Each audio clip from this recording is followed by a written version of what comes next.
Hi வணக்கம். நான் Sangeetha S Abhishek. நான் ஒரு டிஜிட்டல் மார்க்கெட்டிங் கன்சல்டன்ட் ப்ளஸ் ஒரு கம்பெனி டர்ன் எக்ஸ்பர்ட். அதில் டிஜிட்டல் மார்க்கெட்டிங் சொல்லி கொடுத்துட்டு இருக்கோம்.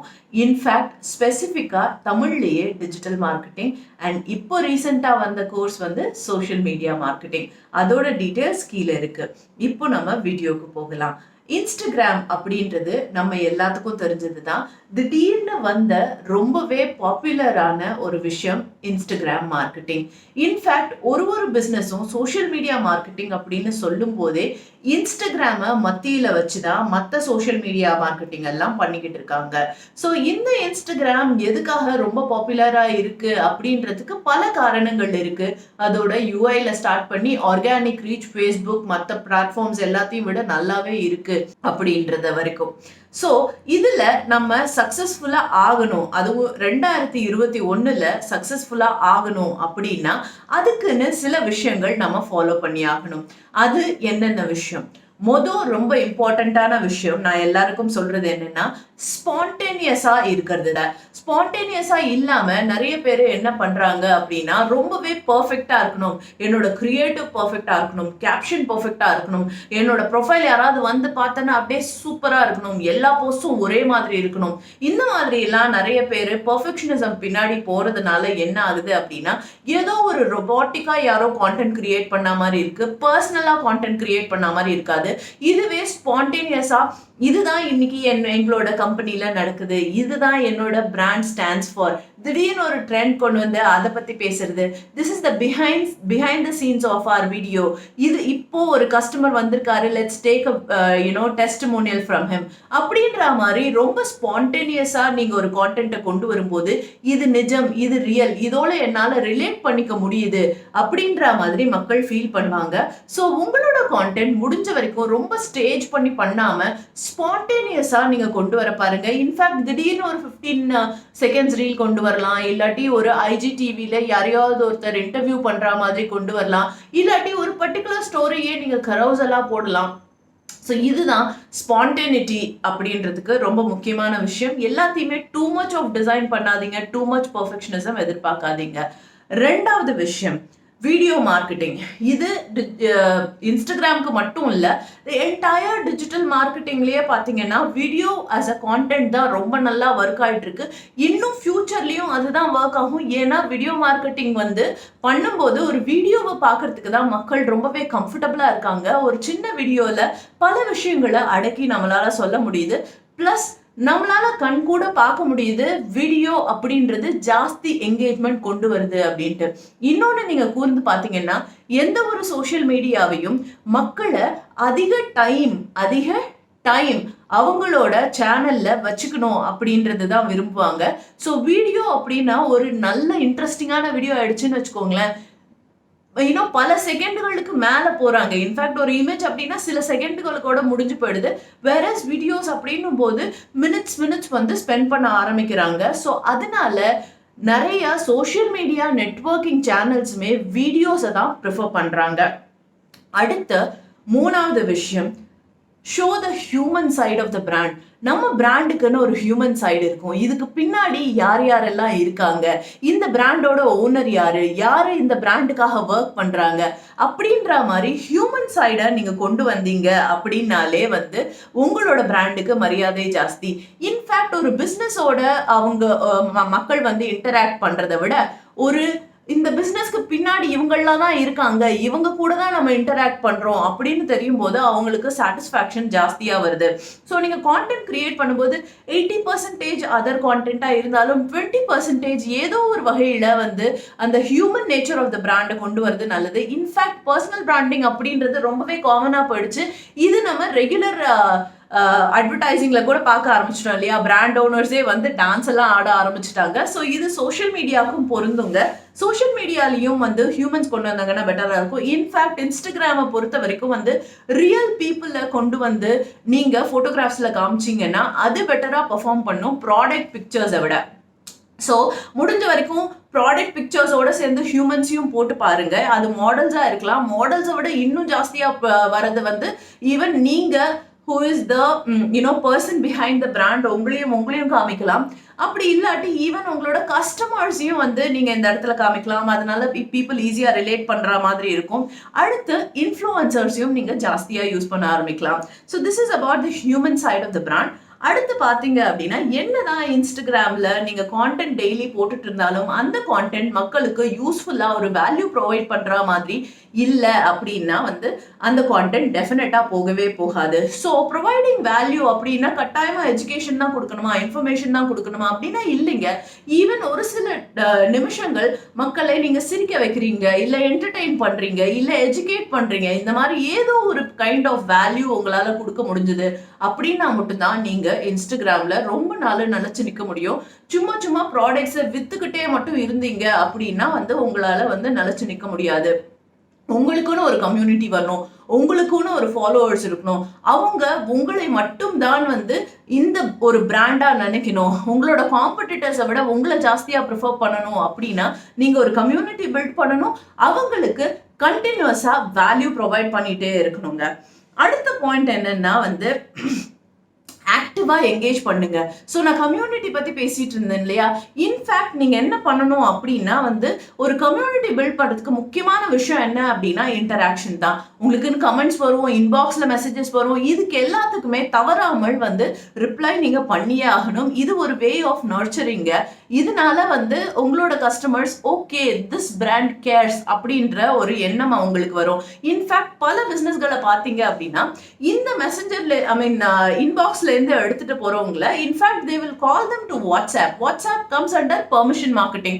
ஸோ வாட்ஸ்அப்க்கு கூட்டிட்டு வந்து அதுக்கப்புறமா இன்னும் பர்சனலைஸ்டா அவங்களோட இன்டராக்ட் பண்ணிக்க ஆரம்பிச்சுட்டாங்க. எல்லாமே ஆட்டோமேட்டிக்கா இருக்கிற இந்த சமயத்துல நீங்க ஆஸ் அ பிராண்ட் ரொம்ப பர்சனல் இன்டராக்ஷன் கொண்டு வந்தீங்க அப்படின்னா அந்த சமயத்துல அது மக்களுக்கு ரொம்பவே பிடிச்சிருக்கும். இன்ஃபேக்ட் இது ஒன்னே வந்து உங்களை வித்தியாசப்படுத்தி காட்டப்படும். ஸோ அதனால personalization நிறைய கொண்டு வாங்க.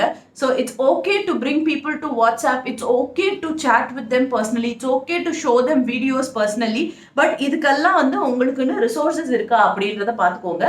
This is definitely going to work out specifically in e-commerce. அடுத்து பார்த்தீங்கன்னா எல்லாருக்கும் தெரிஞ்ச விஷயம் தான் Instagram is more visual. So நிறைய பேர் பண்ற தப்பு என்ன அப்படின்னா வந்து போட்டோஸ் அண்ட் வீடியோஸ்ல வந்து இன்வெஸ்ட் பண்றதே கிடையாது. இன்ஃபேக்ட் ஃபர்ஸ்ட்லாம் பாத்தீங்கன்னா பிராண்ட்ஸ் எல்லாம் ஒரு சில டைம்ல தான் இந்த போட்டோகிராஃப்ஸ்லாம் எடுப்பாங்க, வீடியோஸ்லாம் எடுப்பாங்க. டிவியில ஆட் போடுறதுக்கு, இல்லை மேகசின்ல ஆட் போடுறதுக்கு, இல்லாட்டி ஒரு பெரிய பெரிய ஹோர்டிங்ஸ்ல வந்து ஆட் போடுறதுக்கு வருஷத்துல ஒரு தடவையோ 2 தடவையோ தான் இந்த மாதிரி போட்டோகிராஃப்ஸ்லாம் எடுப்பாங்க. பட் இப்போ என்ன ஆச்சுன்னா தினம் நீங்க போடும்போது வந்து நிறைய கான்டென்ட் உங்களுக்கு தேவைப்படும். நிறைய புது கான்டென்ட்கள் உங்களுக்கு தேவைப்பட்டே இருக்கும். ஸோ அதனால போட்டோஸ் அண்ட் வீடியோஸ் எடுக்கிறதுக்கு தயங்காதீங்க. இன்ஃபேக்ட் நான் நிறைய என்னோட கிளைண்ட்ஸ்க்கெல்லாம் சொல்றது என்னன்னா இன்ஃபேக்ட் உங்களோட ஸ்டோருக்குள்ள இருக்கவங்களுக்கே வந்து give them cameras, let them just go shoot.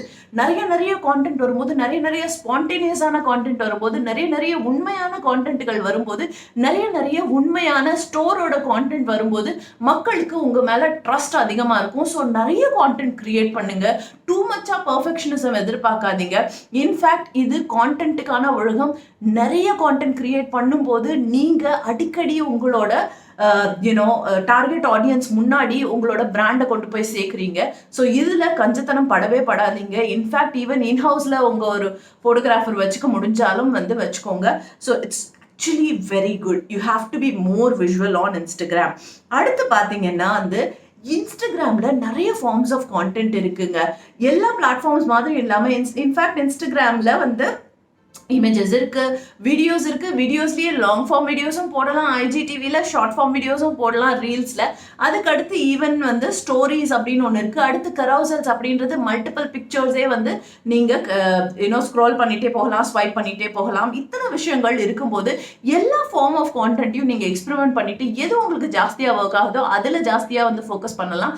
But எந்த கான்டென்ட்டையும் வந்து எந்த டைப் ஆஃப் கான்டென்ட்டையும் நீங்க இக்னோர் பண்ணணும்னு அவசியமே கிடையாது. So one needs to exploit every type of content. அடுத்த do not shy away from ads. நிறைய பேர் நான் சொல்லி என்ன கேள்விப்பட்டிருக்கேன்னா, ஆர்கானிக் மார்க்கெட்டிங்கே பண்ணுவோம், எல்லாமே ஆர்கானிக்காக இருக்கட்டும் அப்படின்னு சொல்லி கேள்விப்பட்டிருக்கேன். ஓகே, ஆர்கானிக் மார்க்கெட்டிங் நல்லது தான். இன்ஃபேக்ட் இன்ஸ்டாகிராமில் ஆர்கானிக்காக நல்லா வளர முடியும் தான். ஏன்னா அதோட ஃபீச்சர்ஸ் அப்படி, ஏன்னா அதோட யூஐ அப்படி, ஏன்னா அதோட யூனோ ஹேஷ்டேக்ஸ்ன்ற மாதிரி ஆப்ஷன் இருக்கு. அடுத்து வேரியஸ் ஃபார்ம்ஸ் ஆஃப் கான்டென்ட் இருக்கு. அடுத்து ரீல்ஸ் அப்படின்னும் போது இன்னும் உங்களோட ஆர்கானிக் ரீச் ஜாஸ்தியா ஆகிட்டே தான் இருக்கு. ஸோ இத்தனை இருக்கும்போது ஆர்கானிக் இன்ஸ்டாகிராம்ல நல்லது தான். பட் ஒரு அளவுக்கு மேல நீங்க ஜாஸ்தியா வந்து தெரியணும், கரெக்டான டார்கெட் ஆடியன்ஸை போய் சேரணும் அப்படின்னும் போது, உங்களோட ஸ்கோப் இன்க்ரீஸ் ஆகும்போது நீங்க என்ன பண்ணலாம் அப்படின்னா, பெரிய பிஸ்னஸ் ஆகணும்னு நினைக்கும் போது ஆட்ஸ்குள்ள வரலாம். ஏன்னா ஆல்ரெடி கிளட்டர்டா இருக்கு, எல்லாரும் இன்ஃபர்மேஷன் கிரியேட் பண்றாங்க. அப்போ நீங்க வந்து எக்ஸ்ட்ராவா மணி ஸ்பெண்ட் பண்றது அப்படின்றது நல்லது தான். ஸோ அட்வர்டைசிங்னால உங்களுக்கு என்ன கிடைக்குதுன்னா, you can go and reach புது ஆடியன்ஸை நீங்கள் ரீச் பண்ணலாம். அடுத்து டார்கெட்டடாக இருக்கும். நீங்கள் உங்களோட ஆடியன்ஸ் ஸ்பெசிஃபிக்காக ஒரு சர்டன் செக்ஷனை மட்டும் நீங்கள் வந்து ரீச் பண்ணலாம். அதாவது யங்கர் ஒரு ஓல்டர் ஆடியன்ஸ், ஈவன் மென் ஆர் விமென், இல்லை ஒரு பர்டிகுலர் சிட்டியில் ஒரு பர்டிகுலர் இன்ட்ரெஸ்டோட ஒரு பர்டிகுலர் பிஹேவியரோட இருக்கா மாதிரி வந்து நீங்கள் ஆடியன்ஸை டார்கெட் பண்ண முடியும். அண்ட் அவங்களோட ஆக்ஷனை பேஸ் பண்ணியும் நீங்கள் வந்து டார்கெட் பண்ணலாம். அடுத்து இந்த ரிசல்ட்ஸ் எல்லாம் வந்து கரெக்டாக உங்களால் மெஷர் பண்ணவும் முடியும்.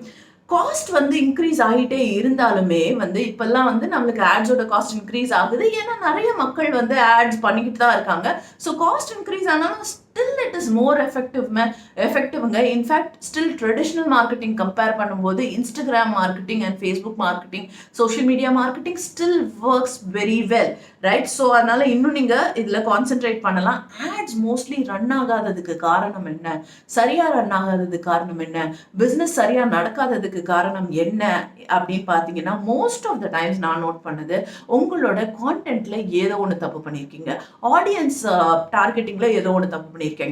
இதுதான் வந்து ஃபர்ஸ்ட் 2 ஃபேக்டர்ஸா நான் எப்பவுமே பார்க்குறேன். இது வரைக்கும் எத்தனை பிஸ்னஸஸ் ஆடிட் பண்ணியிருக்கும் போது அத்தனையிலும் நான் பார்த்த மேஜர் ஃப்ளா எதுல இருக்கு அப்படின்னா, ஒன்று கரெக்டான கான்டென்ட் கிரியேட் பண்ணுறது இல்லை, இன்னொன்று சரியான ஆடியன்ஸை டார்கெட் பண்ணுறதே கிடையாது. இதனால தான் most of the ads fail ஆகுது. ஸோ அதனால ஆட்ஸ் ஒர்க் ஆகலை அப்படின்னு டக்குன்னு விட்டுறாதீங்க. ஆட்ஸ் ஒர்க் ஆகலைன்னா ஏன் ஒர்க் ஆகலை, எதுக்காக ஒர்க் ஆகலை, மேபி நான் கான்டென்ட்டை சேஞ்ச் பண்ணால் நல்லா இருக்குமோ, பெட்டர் வீடியோஸ் கிரியேட் பண்ணால் நல்லா இருக்குமோ, இமேஜஸ் இன்னும் நிறைய கிரியேட் பண்ணால் நல்லா இருக்குமோ அப்படின்ற கோணத்தில் யோசிச்சு பாருங்க. அடுத்து கடைசியா ரொம்ப முக்கியமான விஷயம் என்ன அப்படின்னா, நீங்க ஞாபகம் வச்சுக்கிறது, there are no shortcuts to getting more followersங்க. எல்லாரும் நிறைய ஷார்ட்கட் சொல்லுவாங்க. போய் ஃபாலோவர்ஸை வாங்குங்க, ஏற்கனவே பாப்புலரா இருக்க பேஜை வாங்கி அதோட நேமை மாத்துங்க, அதே மாதிரி வந்து ஒருத்தர்கிட்ட போய் என்ன ஃபாலோ பண்ணுங்கன்னு வந்து இந்த கெஞ்சி கூத்தாடுறது, இந்த மாதிரியான விஷயங்கள்லாம் எதுவுமே பண்ணாதீங்க. தீஸ் ஷார்ட்கட்ஸ் உங்களை ஓரளவுக்கு தான் கொண்டு போய் சேரும். இன்ஃபேக்ட் வந்து இந்த மாதிரியான ஜங்க் ஃபாலோவர்ஸ் நீங்க வச்சிருக்க உங்களோட பிஸ்னஸ் தான் குறையுமே தவிர கூடவே கூடாது. அண்ட் இன்னொன்று என்ன பண்ணணும் அப்படின்னா வந்து, கரெக்டாக நான் இது வரைக்கும் சொன்ன இந்த 8 பாயிண்ட்டுகளை நீங்கள் சரியாக செஞ்சாலே வந்து ஆர்கானிக்காகவே உங்களுக்கு நிறைய ஃபாலோவர்ஸ் வருவாங்க. ஸோ ஃபாலோவர்ஸ் பின்னாடி நீங்கள் ஓடணும் அப்படின்றது அவசியமே கிடையாது. கம்யூனிட்டி பில்ட் பண்ணுங்க, வேல்யூ கரெக்டாக ப்ரொவைட் பண்ணுங்க, எல்லாத்தையும் கரெக்டாக பண்ணிக்கிட்டு இருந்தீங்க அப்படின்னா ஃபாலோவர்ஸ் தானாக உங்களை தேடி வருவாங்க. அண்ட் நிறைய ஃபாலோவர்ஸ், கடைசியாக ஒன்று சொல்லிக்கிறேன், நிறைய followers doesn't mean more business, but more junk followers means reduced business. Okay, so இதை ஞாபகம் வச்சுக்கோங்க. ஹோப் இந்த கிளாஸ் வந்து உங்களுக்கு ஹெல்ப்ஃபுல்லாக இருந்திருக்கும் அப்படின்றத நம்புகிறேன். இன்னும் நிறைய டாபிக்ஸ் வந்து வந்துக்கிட்டே இருக்கு. Signing off, Sangeetha S Abhishek. Thank you.